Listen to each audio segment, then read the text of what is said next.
ಹೋಗ್ತೀವಿ, ಆಮೇಲೆ ನಾವು ಸೋಲಿಸ್ತೀವಿ, ಆಮೇಲೆ ನಾವು ಗೆಲ್ತೀವಿ. ಹಂತವಾಗಿ ನಾವು ಕಟ್ಟಿದ್ರೆ ಬಹಳ ಬಲಿಷ್ಠ ಆಗುತ್ತೆ. ಒಂದೇ ಸಲ 108 ಸೀಟ್ ಆದ್ರೆ ಒಂದೇ ಸಲ ಬೀಳುತ್ತೆ.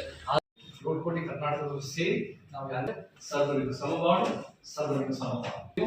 ನಾವು ಮುಂದಿನ ತಲೆಮಾರುಗಳಿಗೆ ನಾವು ಸಸಿ ನೆಡೋರಾಗಿ ಅವರಿಗೆ ಒಂದು ಗಟ್ಟಿಯಾದ ಒಂದು ಪಕ್ಷ ಕಟ್ಟಿ ಅವ್ರ ಜೀವನ ಒಳ್ಳೇದು ಮಾಡೋದು ನಮ್ಮ ಉದ್ದೇಶ ಆಗಬೇಕು.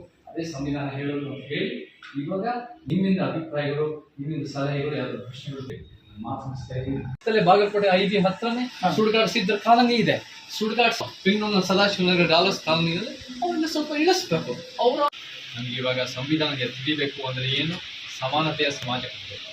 ಅದು ಎಲ್ಲ ಥರ ಸಮಾನತೆ, ಜಾತಿ, ಲಿಂಗ, ವರ್ಗ, ಭಾಷೆ, ಉದ್ಯೋಗ, ಸಾಂಸ್ಕೃತಿಕ, ಶಿಕ್ಷಣ, ಆರೋಗ್ಯ, ಕ್ರೀಡೆ, ಭೌಗೋಳಿಕ, ನಮ್ಮ ಆದ್ಯತೆ ಕೊಡಬೇಕಂದ್ರೆ ಉತ್ತರ ಕರ್ನಾಟಕ ಒಗ್ಗಟ್ಟಂದರೆ ಏನು, ನಮ್ಮ ಜಾತಿನಲ್ಲೋ ನಮ್ಮ ಧರ್ಮದಲ್ಲೂ ಒಗ್ಗಟ್ಟಲ್ಲ, ನಮ್ಮ ಸಿದ್ಧಾಂತದ ಒಗ್ಗಟ್ಟು ಮುಖಾಂತರ ನಾವು ಸಂವಿಧಾನದ ಮೂಲ ಆಶಯಗಳು ಎತ್ತಿ ಹಿಡಿತಾ ಇದ್ದೀವಿ. ಸೊ